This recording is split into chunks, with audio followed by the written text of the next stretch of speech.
Hi, I'm Jonathan Fields, and this is Good Life Project. So my guest today is Aviva Romm, who is a functional medicine doc who's kind of on the cutting edge of really figuring out and deconstructing health and exploring ideas like food as medicine and all sorts of other heretical things. So awesome to be hanging out with you. Really nice to be here with you too. So I want to learn more about your personal journey a little bit first, and then I actually want to let's pinpoint some really interesting things that a lot of people have come to me with, and I'm sure I'd love to. I'm also really curious about what are some of the big things that you explore and you work with people on every day. But tell me more about you. So right now, you're hanging out, you're practicing in this kind of fascinating world of functional medicine. First, tell me what functional medicine is, and then I want to take a little bit of a step back with you to find out how you got here. Okay, so functional medicine to me is summed up best by the functional medicine tagline, which is amazing, which is changing the medicine we do and the way we do medicine. And so it's about looking at connectivity instead of separation. So for example, I'll give you a true story from my practice. I have a little girl in my practice who's 5. She had a fever a year ago. Normal pediatric recommendations from the pediatrician, put the baby on around-the-clock ibuprofen and Tylenol. And fever passed, cold passed, all went fine. But about a month later, the 5-year-old ended up with horrible gastritis. She had inflammation in her stomach, really sick, stomach pain all the time, had to be put on this medicine called Prilosec, which is one of the most popularly prescribed medications now. It's even prescribed for 6-week-old babies for reflux, which may be appropriate sometimes. Right, okay. But anyway, so my little patient, cutie girl, fast forward another month, ends up with joint swelling in her knuckles, her wrists, her knees. She basically had arthritis. And the pediatrician said, well, let's just keep her on the stomach medication and then we'll get to treating the joint problem later, as if it was true and unrelated, right? Whereas in my worldview and how we see things in functional medicine, this is actually really connected and both are really treatable. So I see kids like this frequently, and some of them end up on medications like methotrexate, some pretty intense immunosuppressive medications that they're big guns with big consequences. Whereas what I did with this little girl was just talk with mom about diet, some simple herbal medicines to, just to heal her gut, getting her off this medication that was suppressing stuff going on in her body. And voila, a few months later, she's got no joint swelling, confirmed by the rheumatologist and pediatrician, no stomach ache. She's completely off the medication. So it's looking at that connectivity of systems, and then it's also really looking at the whole person. So it's all about, and for little kids, usually life is pretty good. Sometimes they're stressed, but sometimes there isn't. I've got another little kid in the practice who's really struggling with some stuff, and mom and dad are going through a big time relationship kind of debacle and divorce, and sometimes these things play out in people's lives. So we kind of take a bottom up and a top down view of looking at how your life affects your health, how your health affects your life, and all the pieces in between. So it's less treat the symptom on a pinpoint level, and it's more what's going on systemically that may be producing all of these symptoms, and is there some way to sort of function on that level? Exactly. And it's also we do treat symptoms because we want people to be comfortable while they're getting well. And then there's this whole piece of looking at the person in the context of their environment and in their world, right? So people are hearing a lot about probiotics and the microbiome these days. So we look at that and we take a really big picture view. Are you getting food that's organic, that has an opportunity for organisms to grow? And it's really looking at the whole life. It's really fun. Yeah, no, it sounds amazing. And it sounds also, it sounds like there's some overlap also. At one point, I looked at doing so many different things, but at one point I was sort of going down the Chinese medicine and acupuncture and herbalist rabbit hole, and I did a whole bunch of research on the field. And one of the things that was appealing to me was that, if you go to somebody like that, they'll ask you what your symptoms are, but then it kind of the diagnostic process is not so much symptoms based. It's really, they just look at the big, the energetic systems, meridian stuff, and they're looking for the systemic things, and they just assume that if they treat the systemic problems, the symptoms are going to resolve themselves. Absolutely. So it's there's an interesting overlay there, I think, to a certain extent. Definitely. In Chinese medicine, Ayurveda, they get really cool on other aspects too, that functional medicine sort of looks at, but it's more the individual functional medicine doctor. Like I look at it because my background is herbal medicine, so that includes some training in Chinese medicine, but actually looking, like you said, at the energetics of the person. So a lot of patients, they'll come in like, I tried every diet, you know, I tried vegan, I tried this, I tried that, and I just can't lose weight, or I can't clear up whatever my symptoms are. But sometimes you have to look at the energetic piece. Like maybe that morning shake is too damp for that person, and they need something more warming in the morning, right? Like they need some ginger tea, not a cold smoothie. So, which is definitely not what I would assume most functional medicine docs would be like going to that place also. I mean, right, which is kind of that's how I got the Chinese medicine influence moving in there. Exactly, and it's sort of how I got brought into functional medicine. It was a big open invitation. So my background is midwifery and herbal medicine, and then I went to med school. When I came out, there were a bunch of offers from functional medicine practices. I think they really saw some gem also in what I was doing and had to bring into it, which was that botanical medicine piece, kind of a woman-centered approach, and then this energetic piece. So let's talk about this, since you just brought it up, the woman-centered approach. Take me deeper. What is it, and how is it different, and why does it matter? Why would people want that? Yeah, so I think the context of a woman-centered approach really came out of a time that's a little bit different than now. Like there weren't as many cool guys like you, right, who are clearly just I don't know. in touch with their feminine. I don't know if I like qualify it either way under like the cool label, but it was sort of the woman-centered approach has, you know, it's sort of a rebound of a very sort of patriarchal model of medicine, which is, don't worry, honey, I'll take care of that symptom for you. Don't worry your pretty little head about it. You know, that ran through everything from like obstetrics to general medicine. And a woman-centered approach, really, it can be practiced by anyone. You don't have to be a woman. It's really a patient-centered, it's a listening-centered, it's about connection. You know, not just tell me what your symptoms are and let me write a prescription for you, but I want to hear who you are. And, you know, you push the pad and the pen away, or you push the computer away, and you just like sit back and listen because you really want to know. Because there's healing and connection, right? There's healing that comes from what some people call placebo, but I think that there's something else going on there. I know you talk about somewhere in some of your work or a video you have about emotional contagion. Yeah.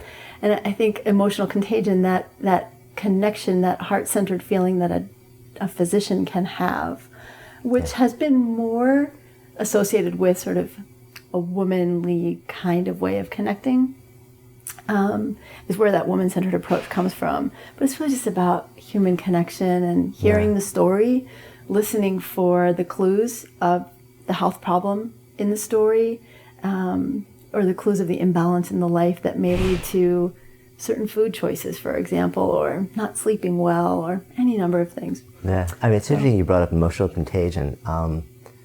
There's another really kind of psychological effect that fascinates me called the Pygmalion effect. Tell me. And I'm probably going to butcher it, but my understanding is that Pygmalion effect is essentially, well, here's a case study to sort of like the example that I was taught to illuminate it. So researchers went into a classroom, you know, teachers, little kids, and they test all the little kids. Then they tell the teachers, listen, like these, whatever number, X number of kids, these 5 kids tested off the charts genius. Oh, I've heard this, yes. Right, but you can't tell them and you can't treat them differently. Right, and then they actually track the behavior and they have the cameras, and then at the end of the season, and then the semester, they tested all the kids again, and these 5 kids test off the charts, you know, like smart. And, but, you know, like the big reveal is that the kids were completely like everybody else before they did that. And they realized the teachers, like, would treat the kids, you know, like 100 different ways, just slightly differently, in ways that would enable them to actually really thrive and flourish on a level that the other kids didn't. And the teachers weren't even aware of this. And I wonder if that's part of what happens in medicine, that when you have sort of, that when you have some sort of, you know, like health and healing professional, and they, you know, they think that somebody's exceptional, or in their mind, they're like, this person is going to beat this. They're going to get through it. They're going. They're curable. They're going to. They end up transmitting that in, you know, like 100 different ways that they don't even realize they're transmitting to a patient. And in some way, the patient receives that and activates their immune system or whatever it may be to actually change the healing outcome. Absolutely. I feel like one of the things you asked, kind of what I'm exploring, what I'm playing with a little bit right now, is this connection between my work as a midwife and my work as a physician, right? So when you midwife someone, labor is not always easy.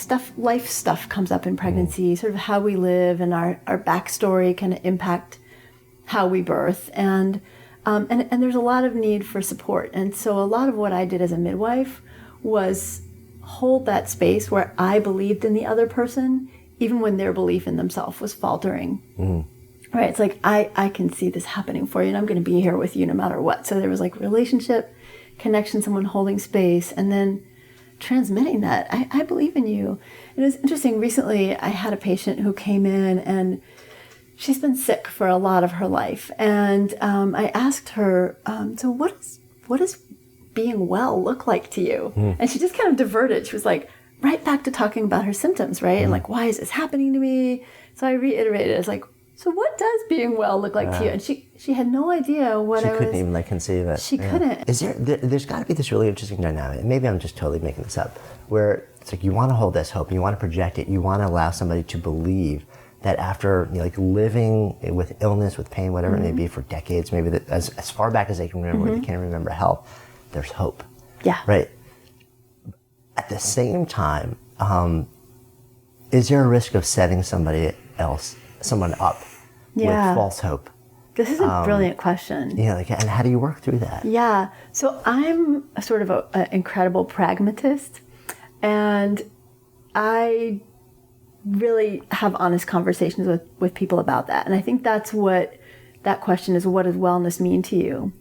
Because if somebody says to me, I've had 10 out of 10 pain my whole life, and it started when I had a skiing accident and I had 8 fractured vertebrae, and now they're fused, and every time the weather is damp, I'm like, okay, so what can you live with? And if they say to me, well, I want 0 out of 10, I'm like, okay, that's probably not realistic. What can you live with? And feel good about that. And then let's set a realistic goal. And I'll work with them to set a realistic goal. But then there's also that piece that health is more than just sort of, as the World Health Organization says, like the absence of illness, right? There's also how we live our lives and how we adjust and how we cope. And I think sometimes what happens is, and this can happen with a lot of things, right? It can happen with a job that you're not happy with, or a relationship that you're in and you're stuck in.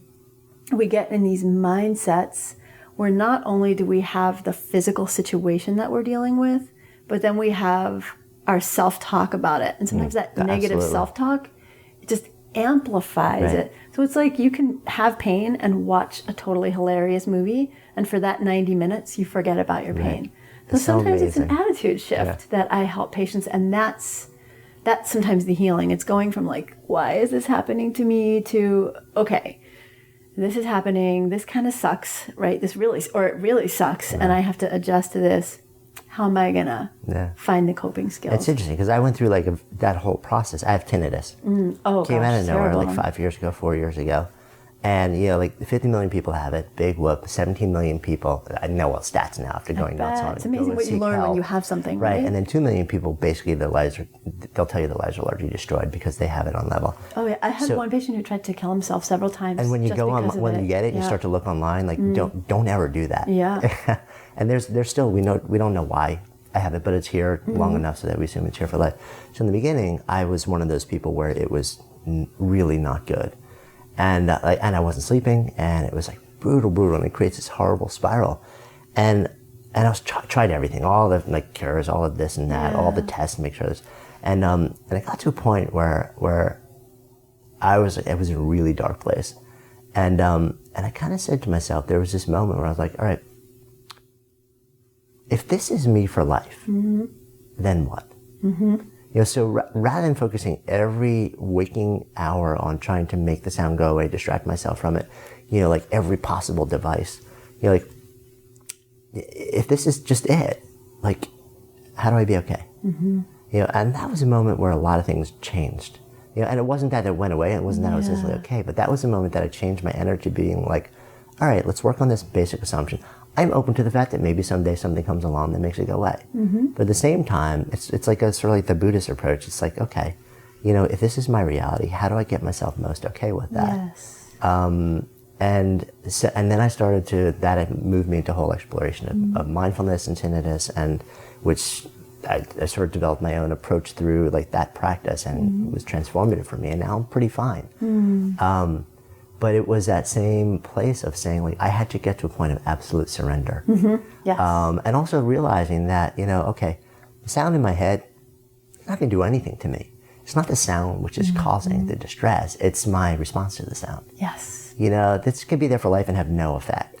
It's the same thing you were talking about with disease or pain. It's pain especially, and that's where I made the association, because I started reading that like pain there's such a strong psychological element to the way you experience pain. And that a lot of the anxiety that you build on top of it is what makes you feel like there's so much more pain. Absolutely. So I was saying to myself, well, could the anxiety that I'm building on top of it make it feel like the sound in my head is that much louder when it really isn't? It's just I'm not processing it as well.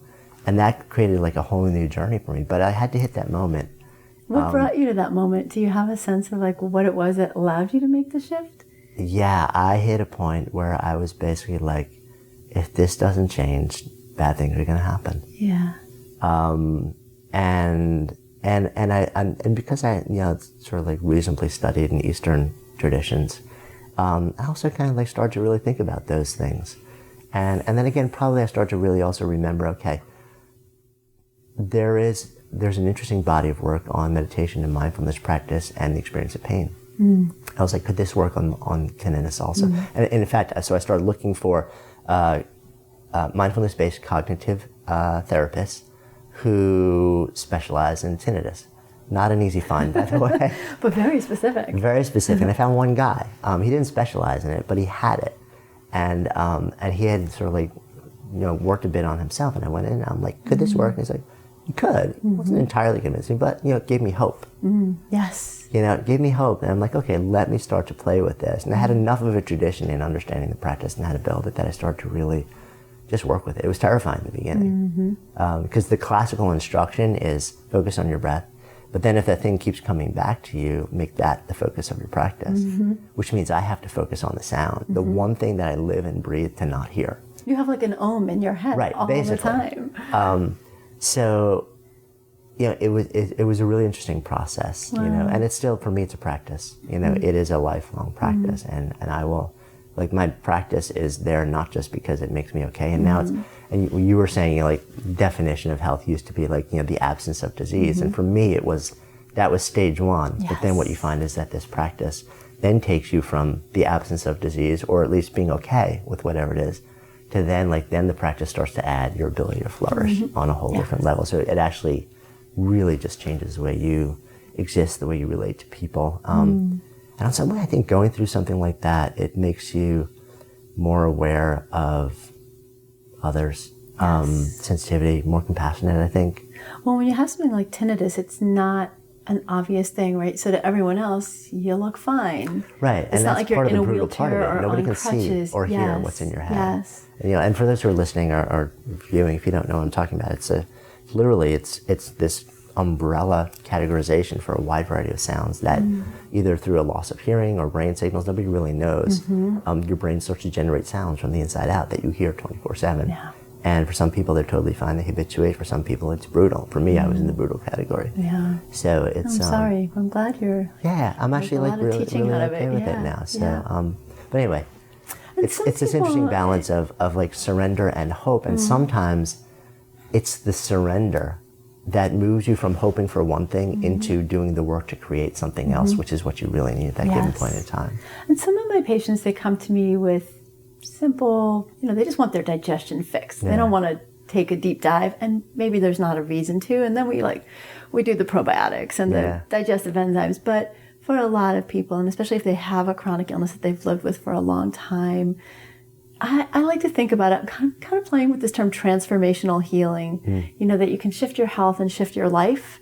And sometimes you can shift your life and shift your health, and then it's all connected. It's all one big thing. Fun. Yeah. So you brought up a couple things that I want to kind of circle back to, because they're really like buzzy words these days, and they seem to hold some really interesting answers. And so this is the Good Life Project. So part of what we explore is like, what are some of the pieces of the puzzle? And health is a huge one. So, and it seems like there's some major unlock keys that are being explored on a really deep level, and probably like functional medicine is to a certain extent leading the charge. And one of the terms you brought up earlier was a gut biome, and then you mentioned probiotics too. Yes. Tell me a little bit about what this is and what's going on in that space right now. Yeah, so the gut biome is really fun, and it's emerging, and part of why I love it, because it connects me full circle to kind of how I started out with health and medicine, which was connecting around food, politics, organic farming, and it's kind of... So you were a hippie kid. I was actually showing some pictures to our nurse practitioner recently on a plane trip, and she actually said, I've never seen anybody that hippie, actually. But here's the thing, I'm actually a housing project kid. So I grew up in a New York City housing project. So you're like a hippie housing project kid? I'm the housing project kid. I can be like all about it. But then I went to college really young when I was 15. And Okay, how'd that happen?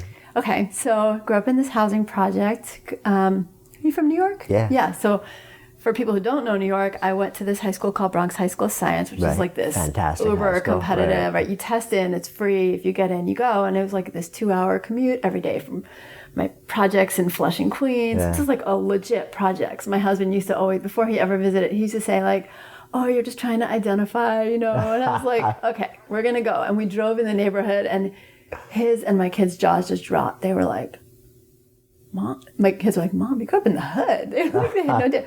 So I was in this environment. It's pretty rough. Like all the kids on my floor literally ended up in juvie or pregnant, or like one died of HIV. So I was this sort of outlier. Talk about the Pygmalion effect, right? I was an outlier in a way, in that I was like the science fair kid. I won the science fairs. I won the spelling bees.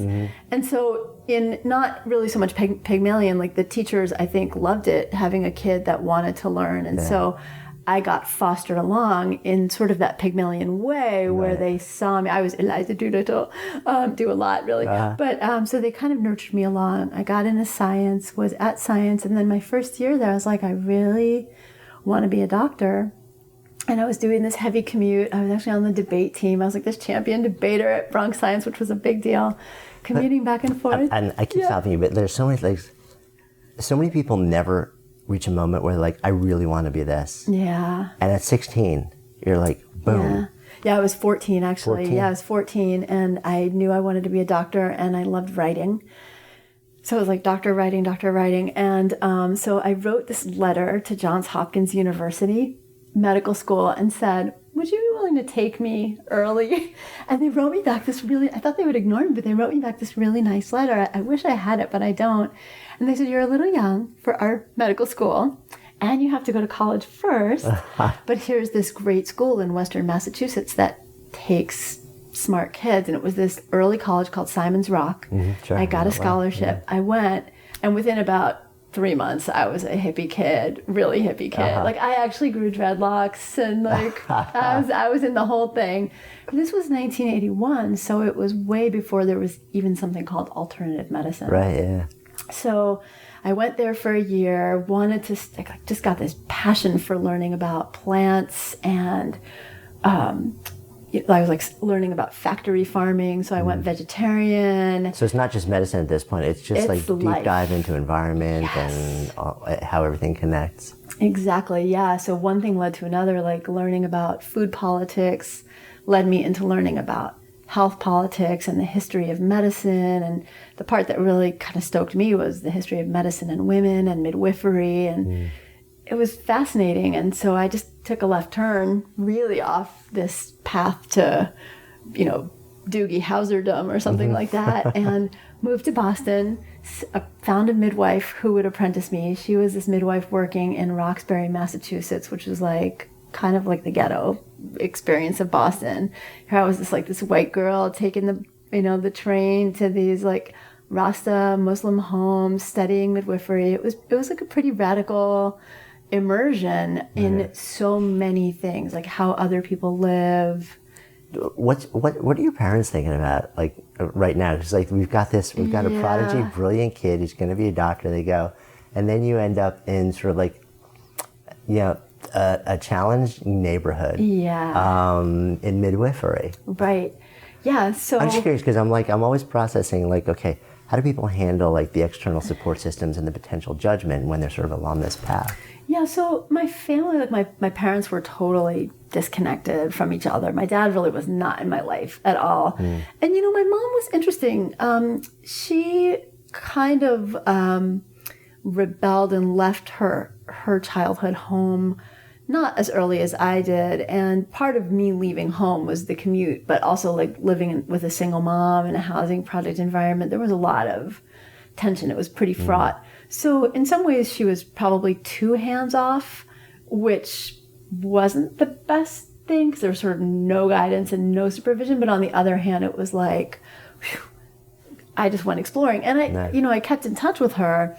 I had a boyfriend at the time whose parents lived, his dad is like one of the most famous philosophers living still in the world, and the mom was a philosopher, and they had been really alternative. So they kind of let me stay at their house. And then I got a job and I was doing beadwork and selling it in Harvard Square for real, paying for my midwifery books and my herbal medicine books. And, one thing just led to another, and I ended up with this amazing life as a midwife and herbalist kind of before those things were on the map, and teaching my clients to eat organic and raise their kids healthy, and it was amazing.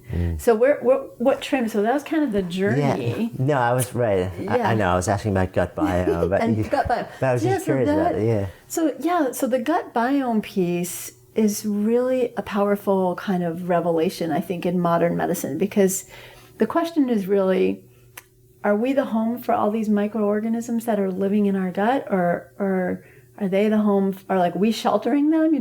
Who's in charge here? And really, what it is that we now know that we're inhabited by a bazillion. We actually don't really know how many, but multiple millions of various microorganisms that have innate intelligence to the point where, for example, a colony of one kind of organisms can recognize that there's a dominant colony of another kind of organisms that might use up all the food. So they go into a more dormant state. They don't proliferate as much. We know that the microbiome in our gut, so the microbiome is sort of the term that encompasses sort of almost like the whole of all the different organisms, almost functioning like an organ or a community within us. And they're part of us. They're not really separate from us. We're just cohabitating our bodies, right, and our planet. And what's really fascinating is we know that they do so many things. For example, there have been studies looking at mental health and microflora. So the kinds of gut flora that one person have are going to be different than another person. And depending on what you have in your gut, it may make you more anxious or more depressed, or they may utilize your food and create different gases that affect your mental health. Or, for example, two different people can have an identical diet, they can be twins. They can be identical twins with the same diet, the same exercise, but one, let's say, went to Mexico and got some kind of like Montezuma's revenge, came back with a disrupted gut flora, and now they're gaining all this weight on the exact same sort of caloric intake and expenditure. Just because the flora in their gut is different. Flora. Yeah. So it's really fascinating. Another thing that the gut flora are really important for is metabolizing estrogen. So for women's health problems, a lot of things like PMS and fibroids and fertility problems, and they call polycystic ovarian syndrome, which is sort of like a combination of diabetes and hormone problems, all have, the microflora all has a role in it. Right. So and it seems like I keep hearing about it all over the place. And having had some exposure to the functional medicine world for probably going on 20 years now, like the very, very earliest days, the term is not new, or maybe microbiome is a relatively newer term, but really focusing a lot on gut and gut flora. And so it's kind of interesting because for you guys, it's almost like, yes, now the world is finally the microbiome is sexy. Yes, everybody wants to know about it. Yes, your gut and your poop is sexy. Right, it's woo! And I mean, it's so fascinating too, because the things that you just said was connected to, I think for a lot of people would be counterintuitive. Okay, we get that maybe it helps in digestion but critters in your intestine make you either anxious or OCD or depressed or calm or relaxed or serene or able to handle stress better. So there's a direct tie-in between the things that are living in your intestine and your state of mind. Yes, and between your state of mind and the things that are living in your intestines. So, for example, if you have a lot more stress, then you're not getting as good blood flow to your gut lining. And so that affects the quality of what's in there, and that affects the quality of the food or the pH, for example, of that environment. So that can shift what's growing in there. Yeah. If you're stressed and not making the best food choices, for example, that can also affect, because a lot of sugar feeds certain gut bugs more than it feeds others, and that can throw things out of balance. So it goes round and round. And you know what I love about it too is that there's so much more consciousness about food and organics and the environment, right? And a big piece of my evolution and what I believe in as a physician and a healer is that what happens in our communities, what happens on our planet, what happens to our soil, it affects us, we affect it. And so there's so many parallels, right? When we think about agriculture, and we think about organic agriculture, and we think about like building a healthy compost pile to feed the soil, or putting good nutrients in the soil, and like the plants flourish, compared to poor agricultural practices like growing one food in the same field year after year, pouring on pesticides and depleting the soil. The exact same things happen in our bodies. So if we eat good quality food, we actually build, there's literally like a soil base in the intestines that this microflora lives on and thrives on. And then the more variety of foods that we eat, of healthy foods that we eat, the more variety of good gut flora we have. And then kind of the parallel to the pesticides is the more antibiotics we take, which are like so overused. It's actually considered antibiotic resistance is like this major global crisis, yet we just keep pouring them on, and they're affecting us and they're affecting the environment. So right. Can you, I mean, and I guess it's such a complex ecosystem. Where do you even start to like figure it out? I mean, it seems like also we're in such like the early stages of really understanding what's happening there. Absolutely. But well, I guess maybe let me back up and even question more. So, like in theory, if you're coming out of like when you're first born, you're coming out of your mother relatively sterile. Where does that bacteria come from? Yeah. Like initially, like how does the bacteria populate the microbiome in the beginning? Can we say vagina? You can. Okay. Yes. So we're really not sterile when we come out. We shouldn't be sterile when we come out. So we come out, and you know our faces and our heads are coming all smushy through our mom's vagina, and we get bacteria up our nose and in our mouth. I know it sounds really gross, but it's true. And so we're coming out of this very not sterile environment, and we're getting colonized as we come out. So that's like the initial colonization. It is the initial colonization. And then if we breastfeed, this is one of the coolest things to me. So it used to be thought, even just a decade ago or so, that breast milk was basically sterile. It was just protein and fats and nutrients and antibodies. But now we know that not only is breast milk teeming with microorganisms, but every mom's microorganisms are different. And not only that, they adjust to her baby's needs. So the microorganisms of a breastfeeding mom who has a premature baby, for example, will adapt based on that interaction between the baby's mouth, the baby's flora, and the mom's milk. It's crazy. How does that happen? I don't even know. I mean, this is really new research, but it's really fascinating. It's so fun to get to do something where I'm just kind of geeked out all the time, like this wonder and fascination, and then I get to use it and make a difference with it. So we're not sterile, and part of what we're seeing is that like right now in the United States, we have over a 34% C-section rate. So 1 in 3 babies is born by C-section. For every C-section, just for protecting mom from infection because it's major abdominal surgery, mom gets an antibiotic, which means mom's getting it, baby's getting it. And then that affects mom's breast milk too. So not only is baby getting a dose, but mom's getting a dose. So we know that babies born by C-section, for example, are more likely to develop eczema and asthma. And we know that if they're treated with a probiotic at birth, they're actually less likely to develop that problem. But interestingly, we also know that babies born by C-section, for example, later are more likely to develop things like inflammatory bowel disease, which is totally related to the gut flora, and even obesity, which is also related to the gut flora. So, you know, for me, the work that I still do, I'm not practicing as a midwife anymore, but as a physician and a functional medicine doctor, is partly around this advocacy of how do we help more women who can birth naturally, birth vaginally, because it really does have an impact on this next generation. Right. And does that mean also that, well, I guess of course it means this, but that a mom, what they're eating throughout pregnancy is going to have a pretty substantial impact on their child's, their newborn's It gut definitely flora. can, absolutely. The gut flora, immunologic changes that happen. Right. There's even some suggestion that babies' taste preferences are formed in the womb by just chemicals from the foods that baby gets on their palate. Right. So definitely, yes. So do dads play a role in this at all? Yeah, they do. You know, it's interesting. I had a kid come into the practice just recently, and the baby's 4 months old and has pretty severe eczema. And mom has no symptoms at all, but dad, when they conceived the baby, was at the worst flare of digestive problems and eczema he'd ever had in his life. So we were talking about it, and we definitely know that, you know, DNA affects baby from dad and from mom. So we know things like smoking and, you know, dad's kind of whole life leading up to mom getting pregnant can definitely have an impact. And I guess also, you know, like sort of like epigenetics these days. Yeah. Another big term, isn't it? Huge. Yeah. I guess like that's the other, like such a big buzzword. And that, you know, the last thing that I saw, and I'm curious whether you know whether this is true or not, was someone was saying that, you know, so if you accept the basic argument that your genes are not your fate, but the state of your genes are your fate, and that you actually have a significant amount of control over whether certain genes are turned on or turned off, and they become expressed and cause all sorts of different things from disease to flourishing.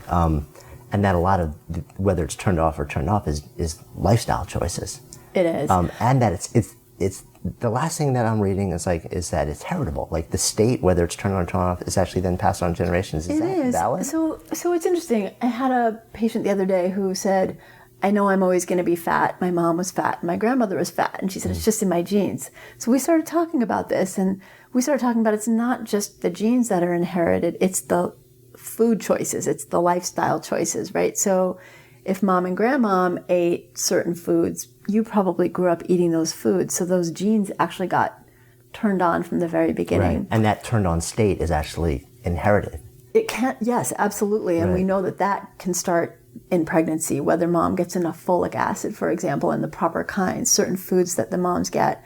But I also want to be careful. It's so easy to start feeling super guilty, or like for people to feel really pressured. It's like, okay, like these things I did 10 years ago are now going to affect 2 generations from now. Right. Well, it's interesting, like some of the studies recently that have been coming out looking at kids and autism, because the rate has just gone up to 1 in 68 kids is now considered on the spectrum.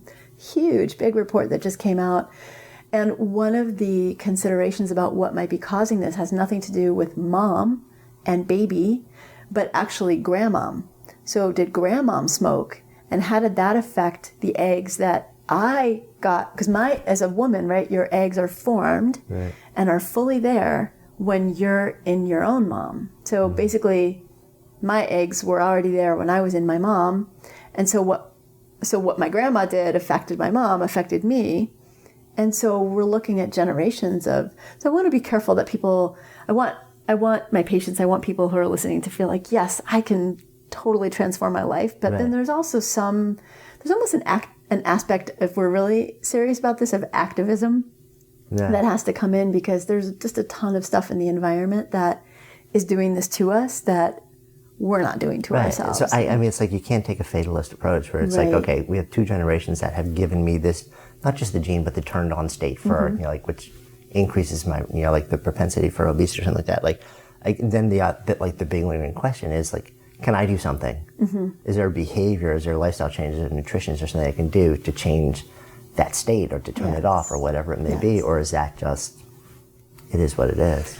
You know, I figure it this way.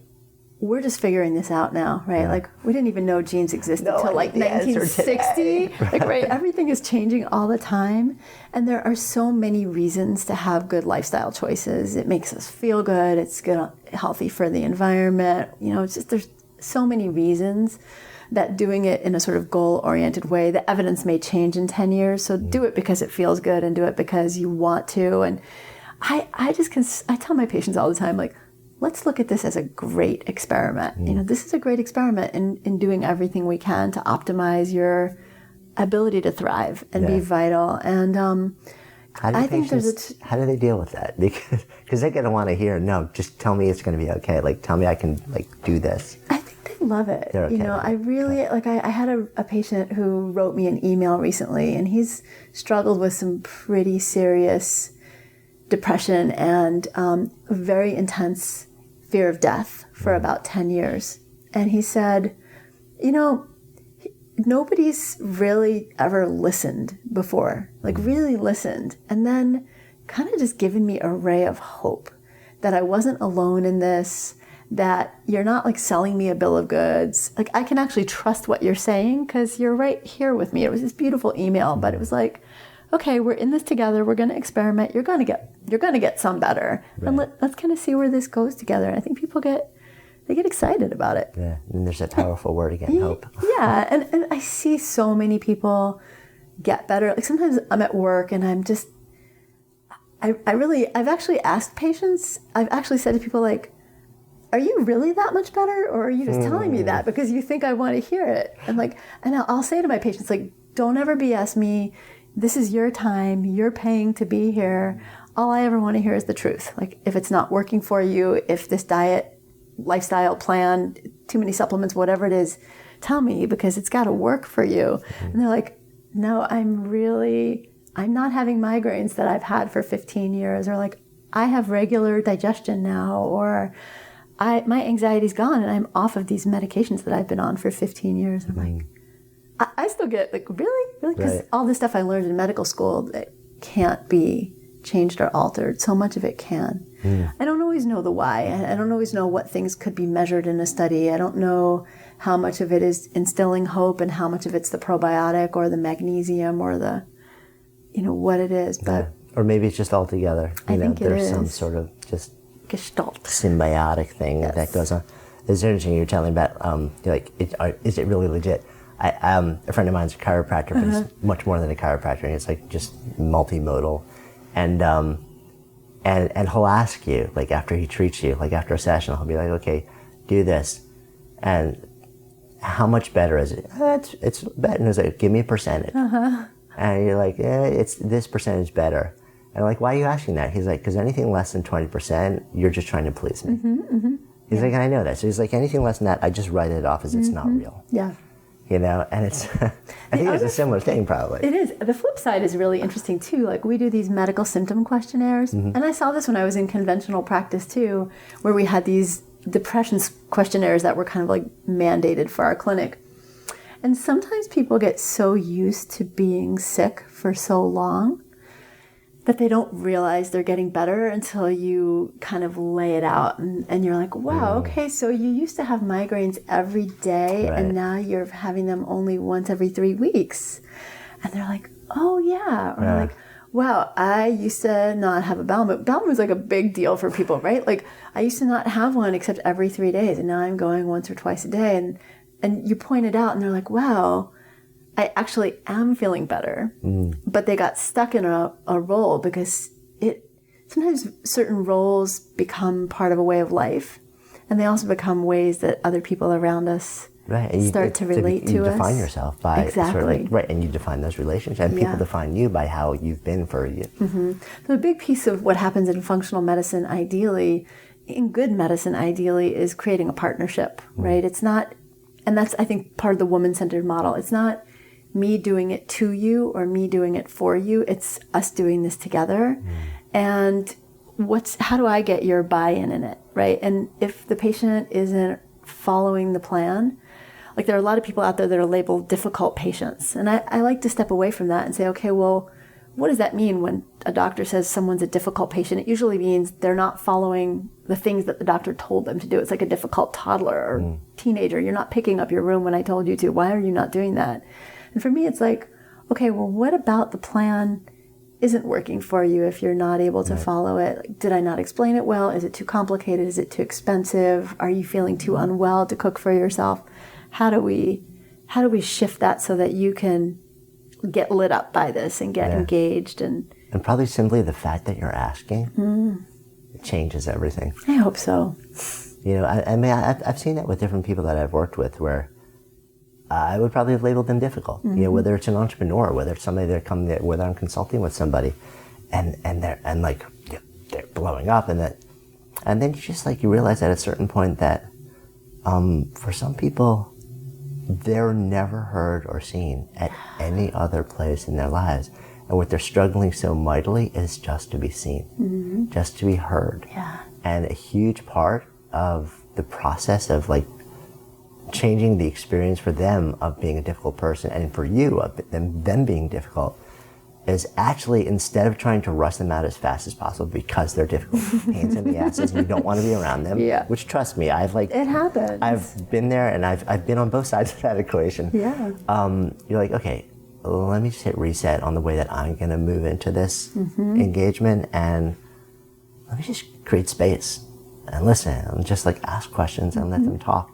And I found that there's a magic that happens when you do that, where it's just the fact that you're the only one in their lives that's actually shutting up and holding space and listening and asking them questions that are reflecting the fact that you're actually listening and responding to them. It's powerful. That alone makes a huge shift, and that person who's the difficult person all of a sudden becomes somebody who's you develop a really treasured relationship with. Absolutely. As soon as you just unlock some wicked cool it's story so cool that's the person who was adopted at 5 and had this hard knocks life, and you would never have known it. Or recently I was talking with someone, and it's an amazing woman, and I found out she had melanoma 8 years ago, and I'm like, oh, okay, that's where that little kernel of life perspective comes from in this person who's kind of faced death, right? They faced the situation. Like you, I think you love stories. I do. You love stories. I love them too.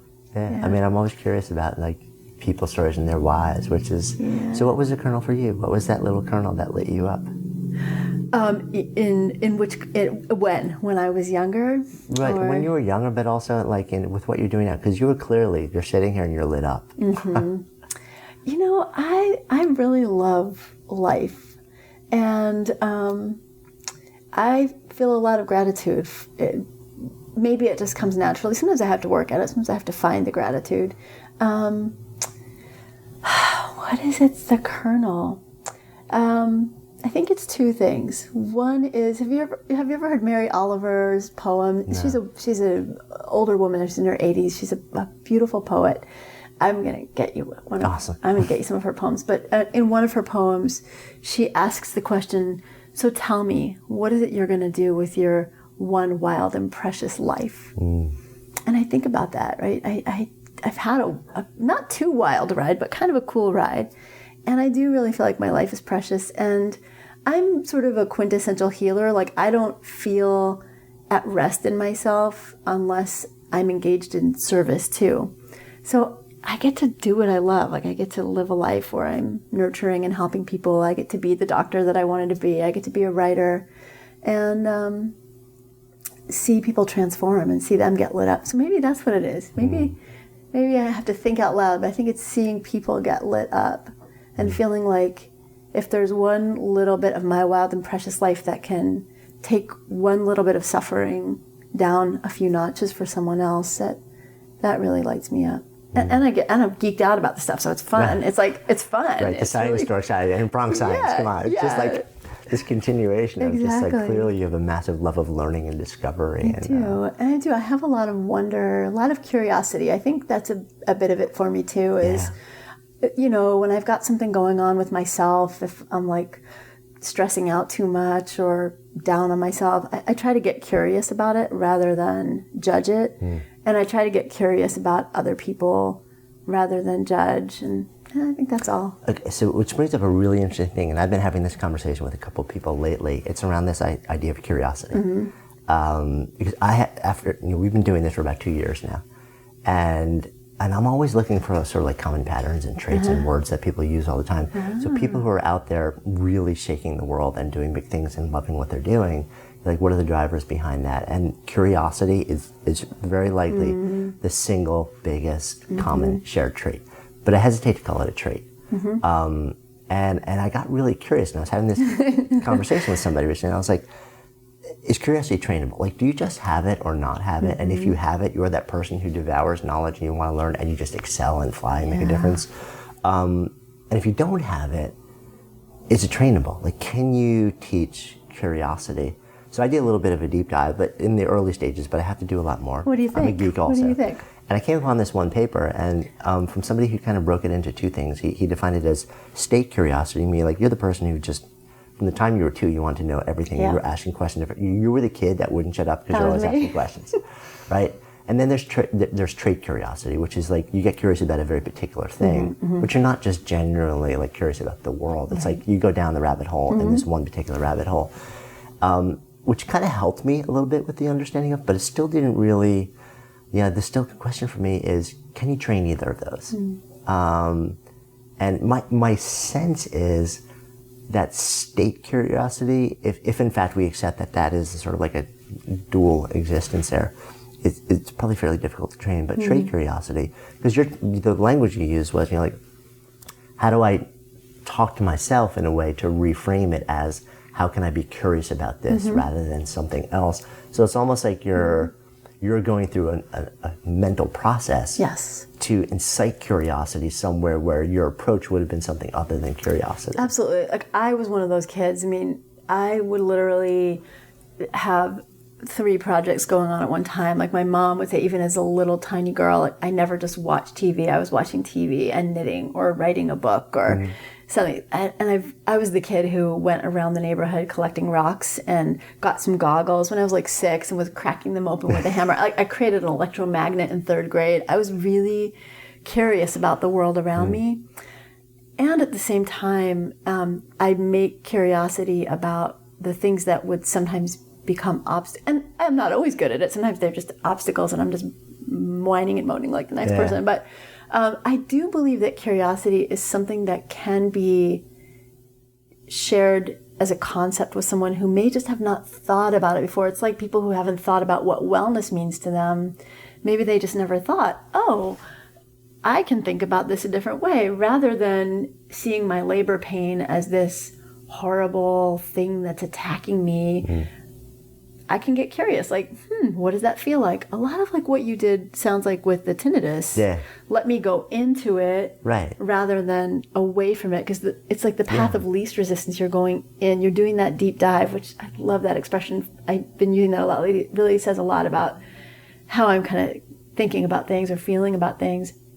So it is one of the things I'll say to my patients, actually, or just people I'm working with in consulting and counseling is, okay, so like there's a problem here. We can like look at it as a problem, right? Or we can get curious. Yeah. Right? It's like math. You can say, oh my God, this is a problem, or it's a puzzle. Is it a problem or is it a puzzle? So it's just a reframe. And I think that it's a habit, right? Like anything is a habit. If you try to reframe often enough, then it does sort of become a way of life. Yeah, and I'm glad you brought up the term reframe, because that is a huge, I think that's the tool. You know, I think that's a tool that's, some people just have, some people don't have, but it's an absolutely teachable process. You know, how do you identify, like, here's a circumstance, maybe I can change it, maybe I can't, but I'm telling a story and I'm asking certain questions and telling a certain story and giving certain answers about this circumstance. Are there other questions? Are there other stories that I can tell? Are there other answers that I can pull out of it? That process, outside of like the world of therapy, which uses it on a regular and highly effective maybe basis. Art. Right, maybe art. Yeah. But like out there in the common world, especially it's funny because I operate a lot in the world of entrepreneurship and business. It's not taught. It's just not taught. And it is such a massively important process, especially in spaces of innovation and stuff like this, where you've got like constant things which are going to rock you and throw you back. And if you don't learn to reframe and ask the questions that allow you to see the possibility, not just the disruption, but disruption, and then, okay, what's the possibility behind the disruption? You're dead in the water. But I think it's a bigger life skill also. So I'm glad you just made the link between reframing and curiosity, because I guess that's sort of like one of the big tools. Yeah. We could talk for a long time about this. I know, we could. It's fun. It's not taught in medicine either, and I think this is one of the shifts that functional medicine has the potential to make in the way medicine is practiced. In there's naturopathy, there's herbal medicine, there are acupuncture, there are a lot of different modalities out there that are really great. Medicine, conventional medicine, is so fixed in its mindset, right? This is how we do it. It's always been done this way. And if we can prove in a study that's good enough, that also sort of reflects our belief system and reinforces our belief system. Okay, maybe we'll make a change. And one of the beauties about functional medicine is that it's a language that is recognizable to conventional physicians. It's a biomedical language. It allows for spirituality. It allows for personal growth. That's all part of it. That should be part of good medicine too. But I'm kind of excited about this little bit of a Trojan horse possibility. Like, on the surface, it's a gift. And it is a gift. Yeah. But it may start to allow a reframe. But until conventional medicine as a system allows itself to get curious, then it's sort of fixed in its own problems, right? And there's a lot of problems. So I'm hoping that as a system, like, can a system get curious? Yeah. Can a system shift? It's a fascinating question. And obviously you're so much more tapped into this than I am, but so I'm on the opposite, I'm on the consumer side. Yeah. Right? Yeah. And I talk to a lot of consumers. And my sense is that there is such a vast and deep and growing increase in curiosity among the general population about alternative approaches.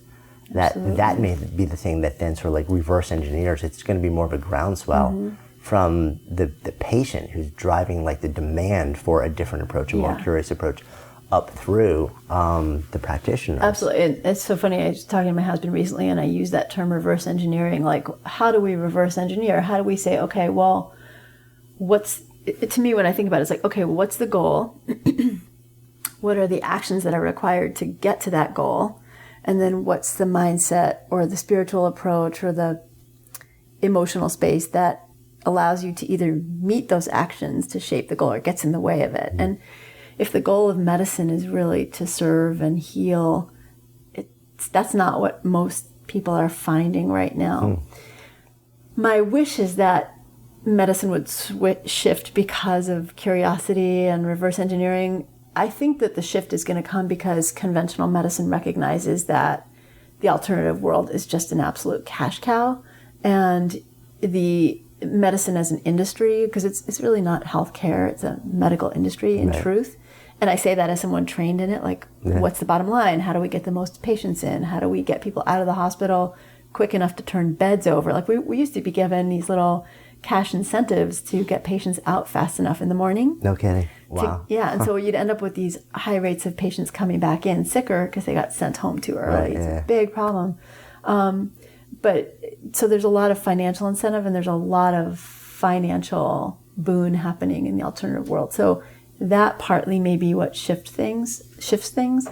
Also, I think as human beings, like, we really, most of us, I think if we're pretty healthy, like connection. And most people that went into medicine went in with some altruistic intent. And then when they come out, that altruism is largely lost. This is really well documented, actually. And then people go along their lives, and at some point they either just sort of become what they didn't want to become, or they realize that what they've become is out of harmony with their authenticity and their integrity, and they get really unhappy with what they're doing.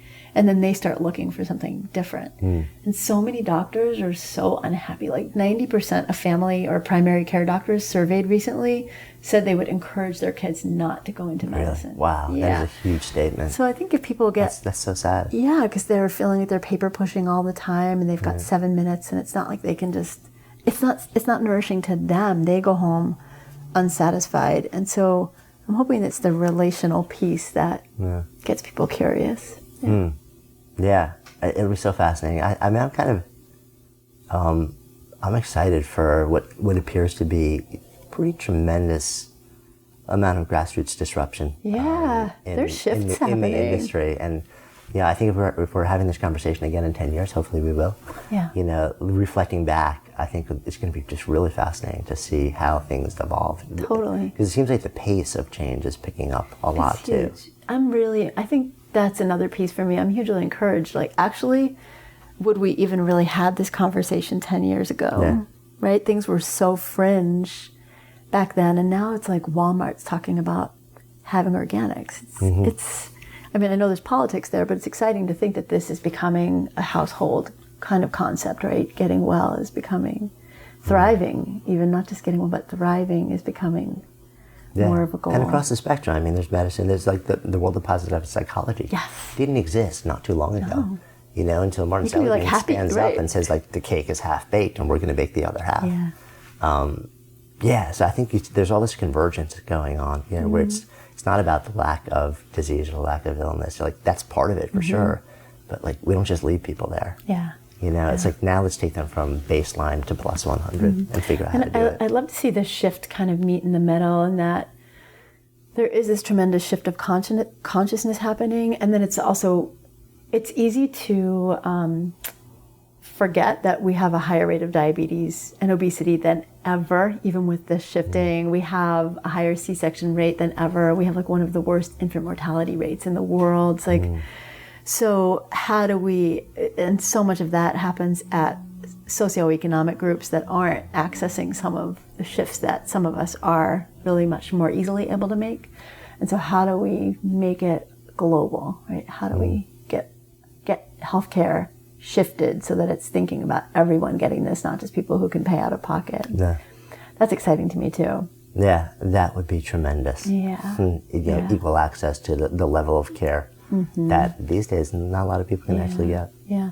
And I think one of the things I realized too is that there's so much talk about improvements in healthcare, but it's almost like for conventional medicine, like, how do we give more people more access? But if it's more access to answers to the wrong questions. Right, exactly. Who needs it? Like, what? More people are going to get diabetes medications that they don't need. More people are going to get statins that they don't need that cause diabetes. And, you know, more kids are going to get medications they don't need for diagnoses that don't have, when it's just really a system not supporting them. So it's so funny because there's so many business analogies. Like when I've had clients come to me and they're like, okay, we want to hire you to market. We need you, like, bring in as many people as you can. I'm like, okay, but let's actually look at, like, what's your business? And then, like, I'll look at their model and they're like, okay, they have a box where for every dollar that's coming in, they're making 90 cents. Why on earth would you want to put more dollars in that box? You know, so it's kind of like a similar thing. First fix the box.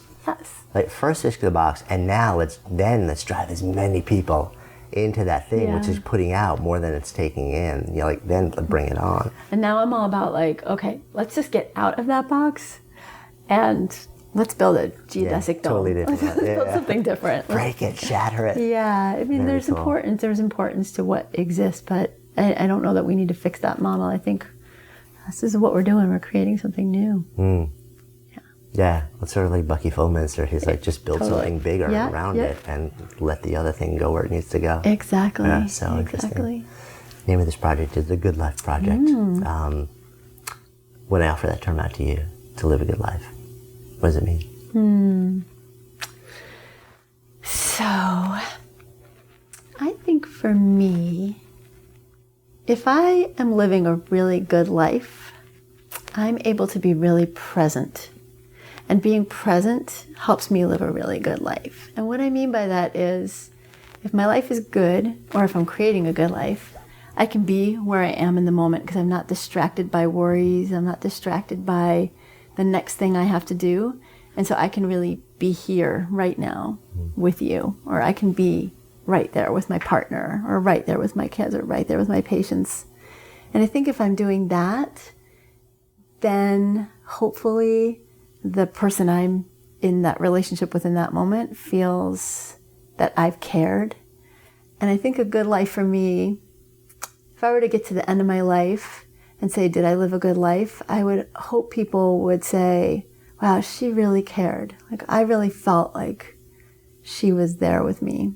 And in that encompasses just big love, you know, big-hearted love, listening, compassion, right? Because when I'm present, I'm able to kind of do all that. So I think that's probably what it is, presence.